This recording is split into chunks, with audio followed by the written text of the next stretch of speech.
नमस्ते बच्चों, मैं करण सिंह यादव और आज की इस क्लास में हम पढ़ने वाले हैं क्लास 12th केमिस्ट्री का चैप्टर नंबर 4 जिसका नाम है रासायनिक आबंधन। रासायनिक आबंधन में हमने लास्ट क्लास में लुईस संरचना के बारे में बात कर ली थी। लुईस संरचना हमने पढ़ ली थी। उसके बाद में कुछ आबंध के मापदंड थे जैसे बंध लंबाई, बंध कोण या फिर बंध की कोटि, बंध ऊर्जा, इन सब के बारे में हमने पढ़ लिया था। आज की इस क्लास में हम पढ़ने वाले हैं संयोजकता आबंध सिद्धांत यानी कि वैलेंस बॉन्ड थ्योरी, जिसको शॉर्ट में हम कहते हैं वीबीटी। अब ये वीबीटी थ्योरी आई क्यों थी?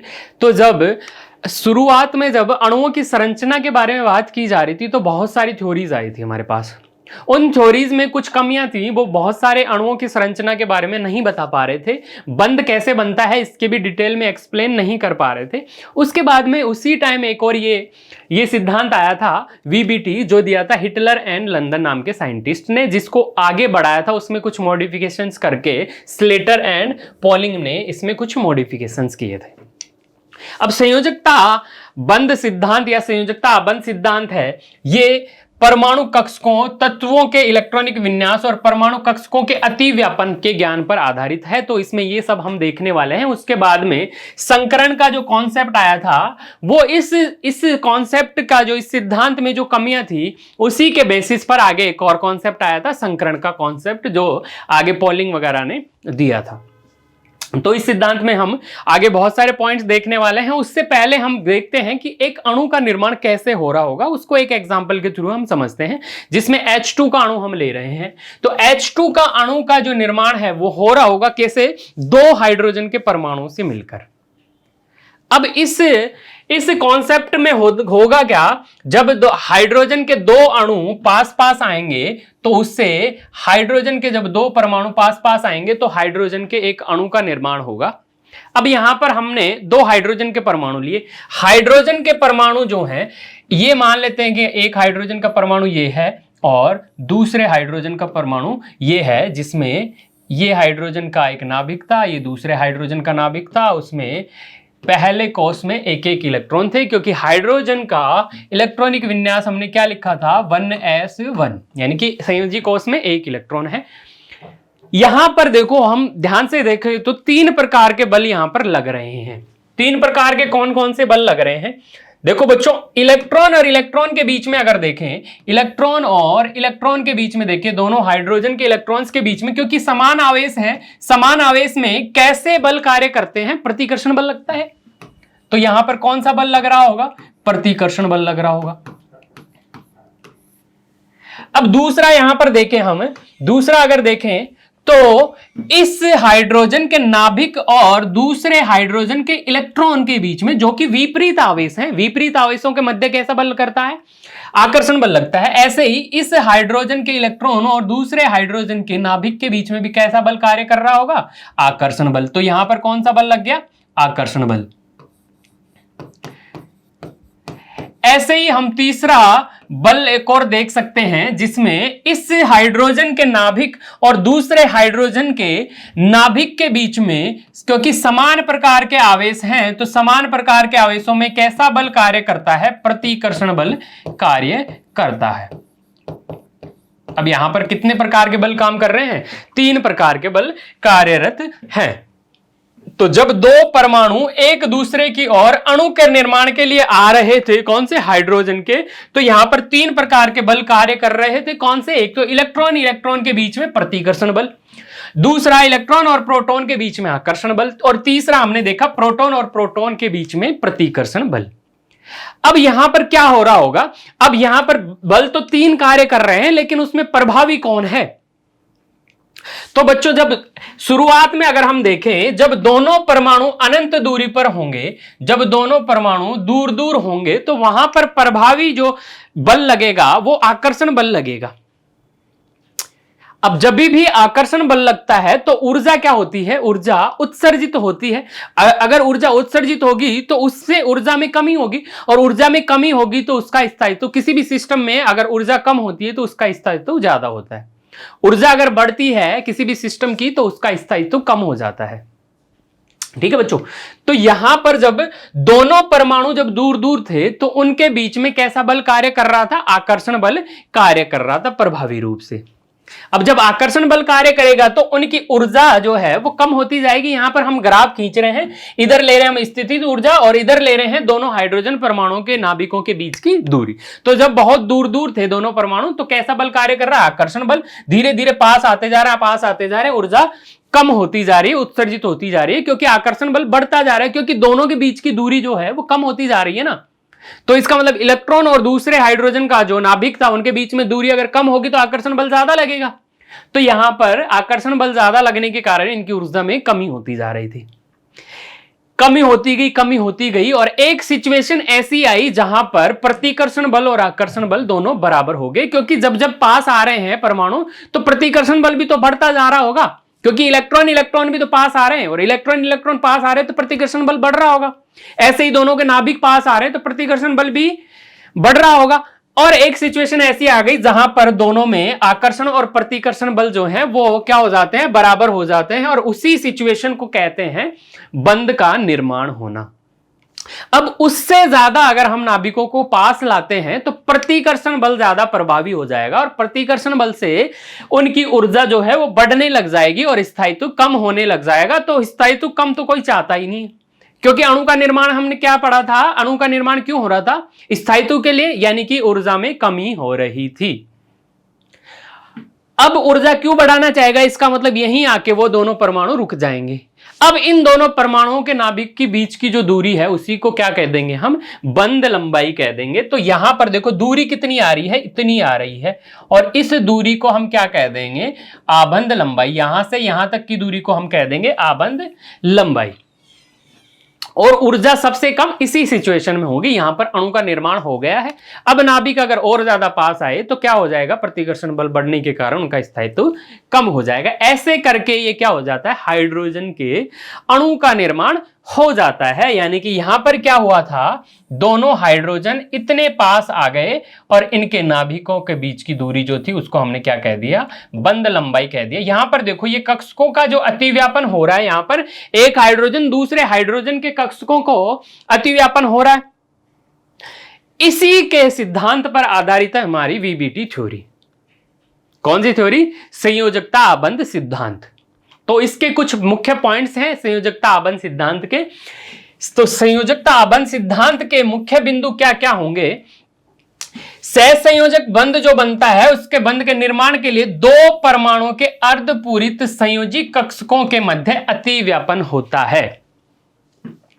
तो सीधे सीधे तौर पर अगर कहें तो वीबीटी थ्योरी क्या कह रही है कि दो परमाणुओं के बीच में उन कक्षकों के बीच में अतिव्यापन होगा जो कि अर्धपूरित हैं, जिनमें एक एक इलेक्ट्रॉन है, क्योंकि एक कक्षक में अधिकतम 2 इलेक्ट्रॉन आ सकते हैं। तो अर्धपूरित कब हुआ? जब उनमें एक एक इलेक्ट्रॉन है।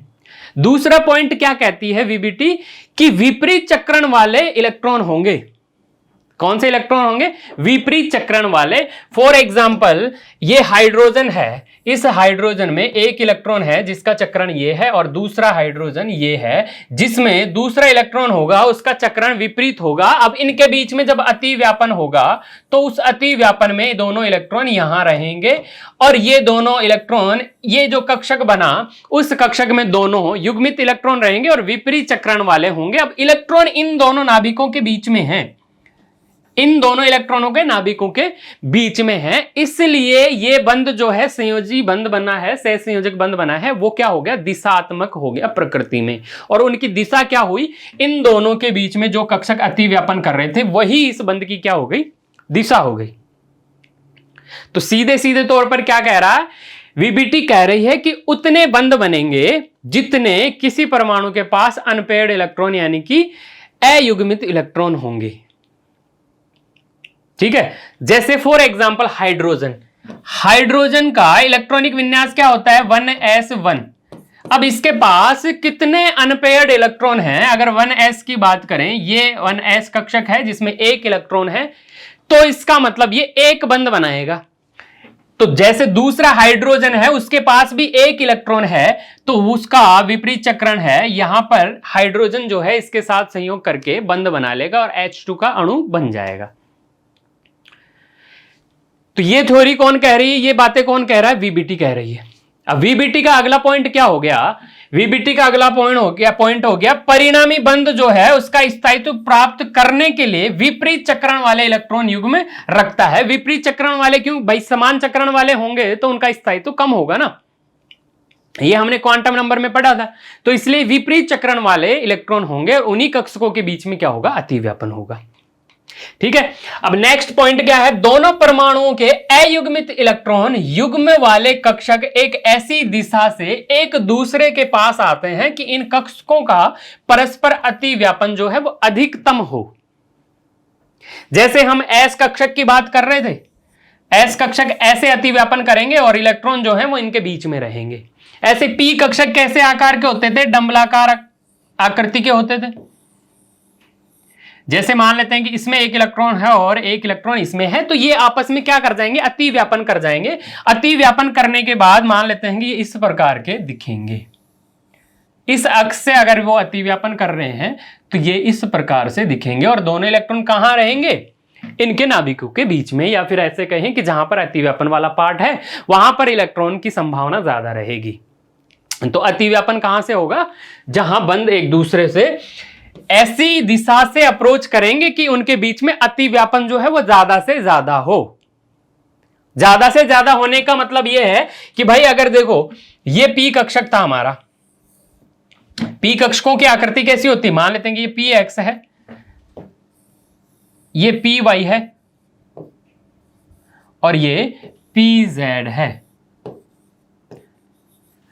तो यहां पर कक्षकों का जो अतिव्यापन होगा वो ऐसी दिशा से होगा कि इनके बीच में अतिव्यापन अधिकतम हो। अधिकतम का मतलब अब ऐसे अप्रोच नहीं करेंगे कि एक ये पी एक्स है और अगर पी जेड इसके साथ अतिव्यापन करे तो वो ऐसे आकर नहीं करेगा, क्योंकि यहां बीच में अगर आके मिलेंगे तो ये बीच में तो इलेक्ट्रॉन है ही नहीं।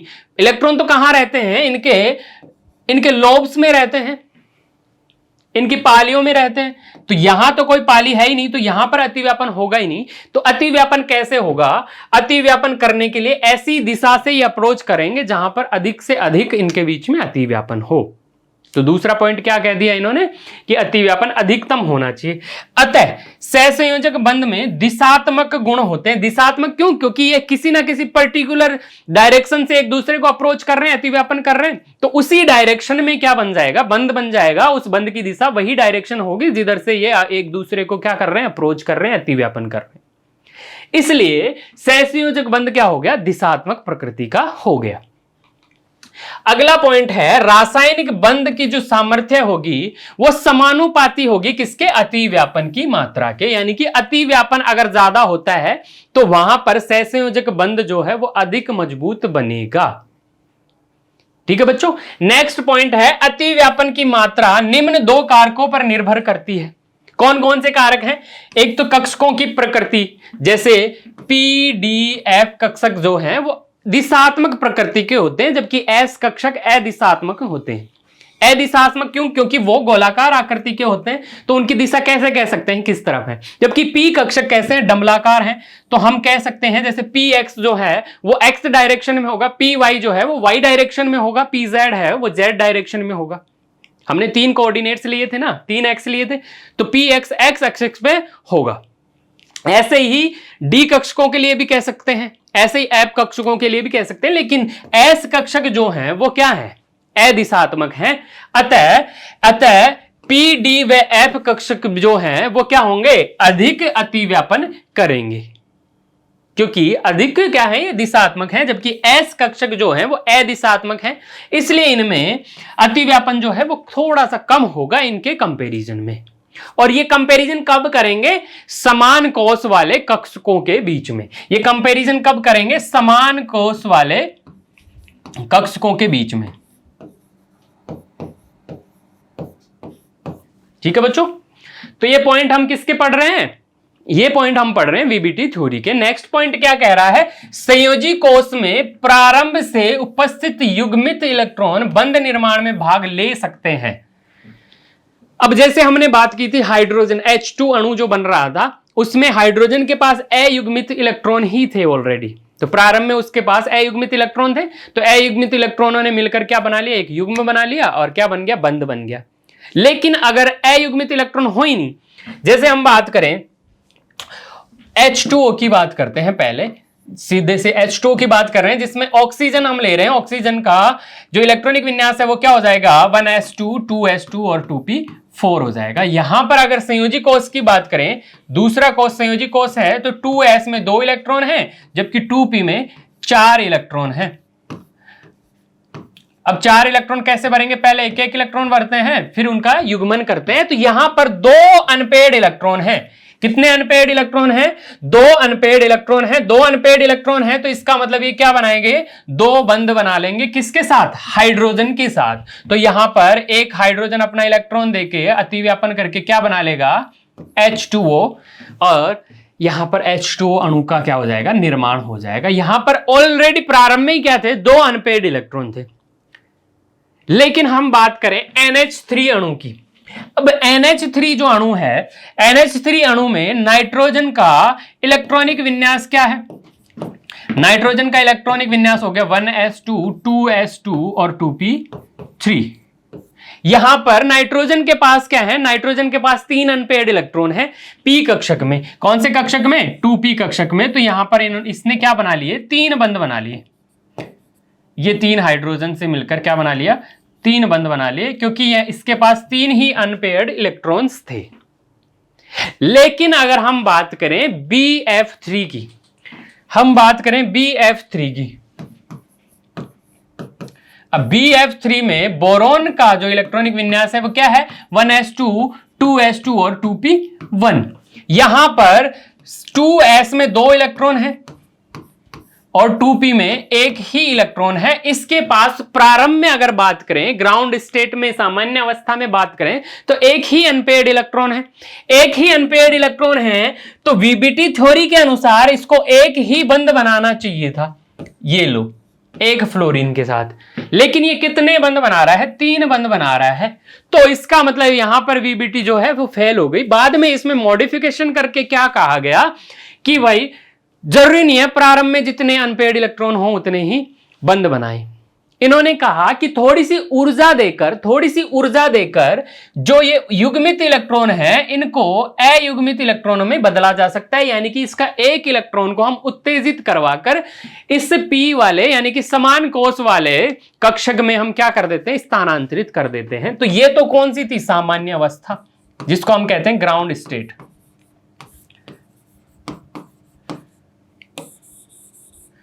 सामान्य अवस्था में इसके पास कितने अनपेयर्ड इलेक्ट्रॉन थे, 1 ही अनपेयर्ड इलेक्ट्रॉन था। लेकिन उत्तेजित अवस्था की अगर बात करें तो उत्तेजित अवस्था में जो 2s वाला इलेक्ट्रॉन है उसको क्या करवा दिया, उसको उत्तेजित करवाकर स्थानांतरित करवा दिया। कौन से कक्षक में, 2p कक्षक में। तो यहां से 1 इलेक्ट्रॉन गया किसमें, 2p में। ये लो, 1 इलेक्ट्रॉन यहां 2p में आ गया। 2p में 1 इलेक्ट्रॉन आ गया। अब कितने अनपेयर्ड इलेक्ट्रॉन हो गए, अब 3 अनपेयर्ड इलेक्ट्रॉन हो गए। तो कितने बंध बन जाएंगे, 3 फ्लोरीन के साथ ये बंध बनाकर क्या बना लेगा, BF3 बना लेगा। ये 1 फ्लोरीन अपना 1 इलेक्ट्रॉन दिया और यहां पर क्या बन गया, BF3।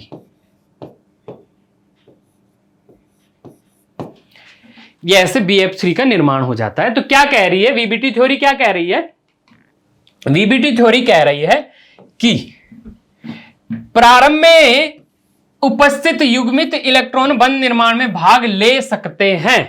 युग्मित इलेक्ट्रॉन, यदि ये अयुग्मित इलेक्ट्रॉन हो जाएं, अगर ये अयुग्मित इलेक्ट्रॉन हो जाएं, अर्थात युग्मित इलेक्ट्रॉन को एक ही कोष के कुछ अधिक ऊर्जा वाले रिक्त कक्षक में स्थानांतरित कर दिया जाए। अगला पॉइंट क्या कह रहा है, अतिव्यापन से 2 प्रकार के बंध बनते हैं। अतिव्यापन 2 प्रकार से हो सकता है और उनके अतिव्यापन के प्रकार पर निर्भर करेगा बंध का प्रकार। तो यहां पर हमें सिग्मा और पाई 2 प्रकार के अतिव्यापनों से 2 प्रकार के बंध मिल जाते हैं। अब सिग्मा और पाई बंध क्या होता है, सिग्मा और पाई बंध को समझने के लिए हम क्या कर सकते हैं कि भाई अक्षीय अतिव्यापन से हमेशा सिग्मा बंध बनता है और पार्श्विक अतिव्यापन से हमेशा पाई बंध बनता है। अब अक्षीय और पार्श्विक क्या है, इसको सीधी सी भाषा में हम ऐसे समझ सकते हैं कि भाई एक पाली के साथ अतिव्यापन हो तो वहां पे हमेशा सिग्मा बंध बनेगा, जबकि दो पालियों के साथ अतिव्यापन से हमेशा पाई बंध बनता है।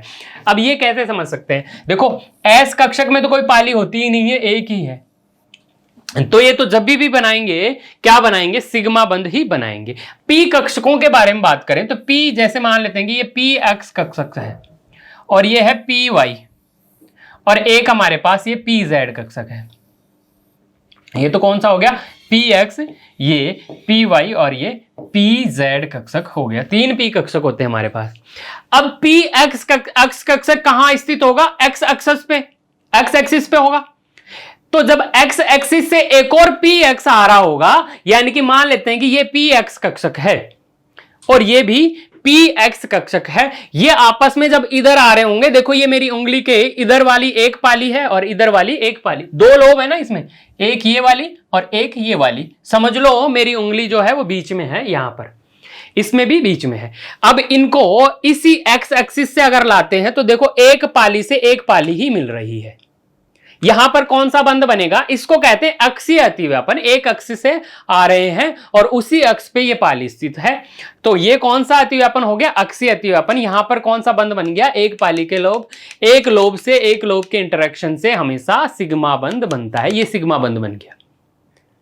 अब हम यही एक्स पी एक्स कक्षक ले रहे हैं और ये भी पी एक्स, ये पी एक्स एक्स एक्सिस पे होगा, मान लेते हैं कि ये एक्स एक्सिस है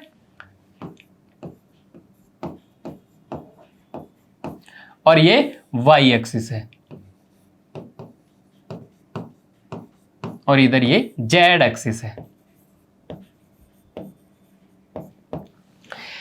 अब ये पी एक्स होगा, ये भी पी एक्स होगा, लेकिन इनको हम दूसरी एक्सिस से, दूसरी एक्स से लाते हैं। दूसरी एक्स से लाने पर देखो क्या हो रहा है, ये एक लोब, ये एक लोब, ये एक लोब, ये एक लोब। अब देखो इनको इधर ला रहे हैं, इस लोब से तो ये लोब मिल गई और इस लोब से ये लोब मिल जाएगी, यानी कि दो लोब से दो लोब मिल रही हैं और दो लोब से दो लोब के मिलने पर हमेशा पाई बंध बनता है। कौन सा बंध बनता है, पाई बंध बनता है। इसको हम ऐसे समझ सकते हैं कि भाई ऐसे जब आएंगे तो ये कौन सा अतिव्यापन होगा, ये अक्षीय अतिव्यापन होगा और यहां पर कौन सा बंध बनेगा, सिग्मा बंध बनेगा। लेकिन ऐसे हेड टू हेड, सिर से सिर और पैर से पैर मिले तो कौन सा बंध बनेगा, पाई बंध बनेगा। अब यहां पर हम देखो ये निष्कर्ष निकाल सकते हैं कि जो ये वाला अतिव्यापन होगा, देखो अब मैं अपने हाथ को अपने हाथ से पकड़ रखा हूं, अब मेरे को खींचेंगे तो बहुत जोर आएगा, यानी कि ये बंध जो हमेशा बनेगा वो मजबूत होगा, यानी कि सिग्मा बंध मजबूत होगा। लेकिन यहां पर देखो हेड से हेड मिल रहा है और टेल से टेल मिल रहा है, सिर से सिर और पैर से पैर। अब इनको कोई खींचे तो आराम से खींच सकता है, यानी कि ये पाई बंध जो बना है उसको तोड़ने में ऊर्जा की आवश्यकता कम होगी, तो पाई बंध जो है वो कैसे बनेंगे, वीक बनेंगे, कमजोर बनेंगे। तो ये कौन से बंध हो गए, सिग्मा और पाई बंध हो गए। तो पाई बंध कैसे बनेंगे, जैसे पी कक्षकों से अगर हमें सिग्मा बंध बनाना हो तो ये पी एक्स और ये पी एक्स, ये मिलकर ये बंध कौन सा बना, ये बंध बन गया सिग्मा। ऐसे ही हम ये पी वाई लें और ये दूसरा भी पी वाई लें, यहां पर दो लोब, ये देखो एक लोब ये मिल गई और एक लोब ये मिल गई, यहां पर दो लोब का दो लोब से इंटरेक्शन पर कौन सा बंध बनता है, पाई बंध बनता है। तो ये तो हो गया पाई बंध और ये हो गया सिग्मा बंध। मजबूत कौन सा हो गया, सिग्मा बंध हो गया, जबकि पाई बंध जो है वो कमजोर हो गया। ठीक है, तो अब क्या निष्कर्ष निकाल सकते हैं, सिग्मा बंध के लिए हम क्या निष्कर्ष निकाल सकते हैं, सिग्मा बंध। तो सिग्मा बंध दो परमाणुओं के मध्य एक ही अक्ष पर अर्धपूर्ण कक्षकों के अतिव्यापन से बनते हैं, अतिव्यापन से सिग्मा बंध बनते हैं। अब सिग्मा बंध जो है वो दिशात्मक होते हैं प्रकृति में, दिशा हमने बता दी भाई, जिस अक्ष से वो एक दूसरे को अप्रोच कर रहे हैं, अतिव्यापन कर रहे हैं, वही अक्ष क्या हो जाएगी, उसकी दिशा हो जाएगी उस बंध की, सिग्मा बंध की। सिग्मा बंध अनुनाद में भाग नहीं लेते हैं, अनुनाद हम आगे पढ़ने वाले हैं, अनुनाद कॉन्सेप्ट क्या होता है ये आगे पढ़ेंगे, लेकिन अभी के लिए इतना याद रखना है कि भाई सिग्मा बंध जो है वो अनुनाद में भाग नहीं लेते, केवल पाई बंध ही भाग लेंगे। ठीक है, नेक्स्ट इसमें हम क्या कह सकते हैं, इलेक्ट्रॉन अभ्रों के बीच अधिकतम अतिव्यापन होगा किसमें? सिग्मा बंध जब बनेगा, क्योंकि यहां पर कौन सा अक्षीय अतिव्यापन हो रहा है, और ये अगर अधिकतम अतिव्यापन होगा तो ये बंध कैसा बनेगा? परबल बनेगा। कैसा बनेगा? परबल बनेगा। ठीक है। अब एक और पॉइंट आता है कि दो परमाणुओं के मध्य केवल एक ही अधिकतम सिग्मा बंध बन सकता है। ऐसा क्यों भाई? एक ही सिग्मा बंध क्यों बन सकता है? क्योंकि देखो S और S कक्षक मिला, इनके अतिव्यापन से एक सिग्मा बंध बन गया। अब दूसरी पॉसिबिलिटी है ही नहीं। जैसे मान लेते हैं नाइट्रोजन की बात करें, नाइट्रोजन और नाइट्रोजन मिल रहा है, एक नाइट्रोजन ये है और एक नाइट्रोजन ये बन रहा है, और नाइट्रोजन के बीच में हमने पढ़ा था कि भाई नाइट्रोजन नाइट्रोजन के बीच में 3 बंध बनते हैं, लेकिन हम कह रहे हैं यहां पर एक ही सिग्मा बंध बन सकता है अधिकतम। अब एक ही सिग्मा बंध कैसे बन सकता है? देखो अगर हम बात करें इसके पास, अगर इसका इलेक्ट्रॉनिक विन्यास देखें नाइट्रोजन का, तो इलेक्ट्रॉनिक विन्यास होता है इसका 1s2 2s2 और 2p3।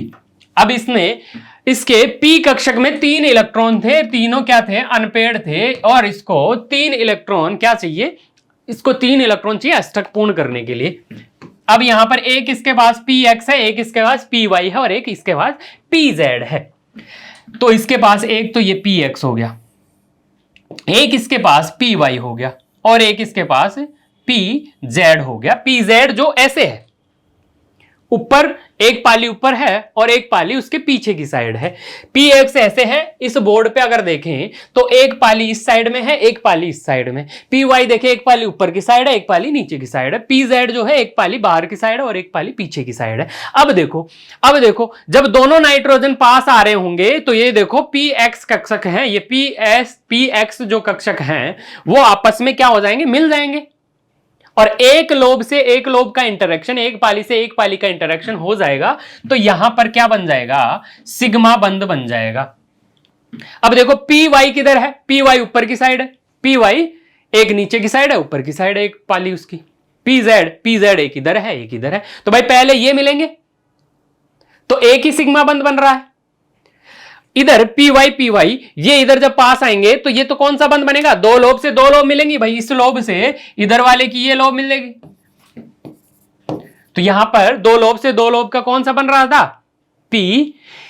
पाई बंध बन रहा था। ये कौन सा हो गया? सिग्मा। ऐसे ही pz और pz, ये एक pz और एक ये pz, ये जब आपस में मिलेंगे तो 2 लोब से मिलेंगी तो पाई बंध बनेगा। तो अधिकतम कितने बंध बन सकते हैं? सिग्मा अधिकतम एक ही बंध बन सकता है। ठीक है, तो ये पॉइंट भी क्लियर हो गया। अब अगर बात करें नेक्स्ट, अगर पाई बंध के बारे में बात करें तो पाई बंध क्या होगा? 2 परमाणुओं के कक्षों के समपार्श्विक अतिव्यापन से कौन सा बंध बनेगा? पाई बंध बनेगा। समपार्श्विक यानी कि ये हेड टू हेड और टेल टू टेल, इसको कहते हैं समपार्श्विक अतिव्यापन। तो समपार्श्विक अतिव्यापन से कौन सा बंध बन गया? पाई बंध बन गया। और समपार्श्विक अतिव्यापन जो है उसमें केवल आंशिक अतिव्यापन होता है। आंशिक अतिव्यापन का मतलब क्या हो गया? जैसे हम बात करें समपार्श्विक अतिव्यापन, ये हमने py कक्षक ले लिया और ये दूसरा py कक्षक ले लिया। देखो इसमें बिल्कुल आंशिक अतिव्यापन ही हो रहा है, बहुत कम अतिव्यापन हो रहा है, इसका ज्यादा पार्ट जो है वो अतिव्यापन नहीं कर पा रहा है। अब ज्यादा पार्ट अतिव्यापन नहीं कर पा रहा है तो इसका मतलब ये बंध कैसे होंगे? दुर्बल होंगे, क्योंकि हमने क्या कहा था? हमने बात की थी वीबीटी में कि जितना ज्यादा अतिव्यापन होगा वो बंध उतना ही प्रबल बनेगा, यानी कि अतिव्यापन के डायरेक्टली समानुपाती था क्या? बंध की प्रबलता। तो यहां पर दूसरा पॉइंट क्या कह रहा है? अतः बनने वाला जो बंध होगा वो कैसा होगा? दुर्बल होगा सिग्मा बंध की तुलना में। सिग्मा बंध जो है वो ज्यादा क्या होगा? प्रबल होगा।